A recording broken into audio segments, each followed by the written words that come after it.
Jaleshwar block रायबणिया थाना अंतर्गत मुणतुणिया grammar कवि दीनकृष्ण स्मृतिपीठଠାରେ 3 दिन व्यापी अनुष्ठित हेबाकु थिबा योग शिविर उद्घाटित हो जाइछि।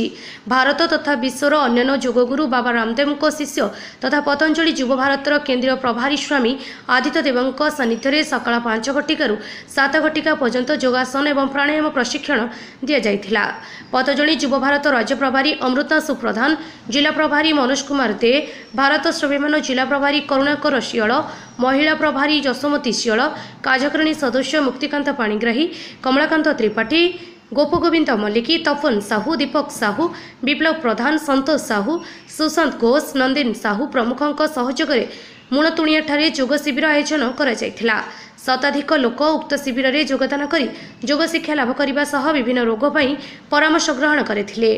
एतद व्यतीत शालबुणी प्राथमिक स्वास्थ्य केन्द्र, ओलमरा सीमांत महाविद्यालय एवं सरस्वती शिशु मंदिर जलेश्वर ठारे मध्य योग शिविर आयोजन करा जायथिला। जलेश्वर मनोज कुमार भूयांक रिपोर्ट, अपराह्न लाइव।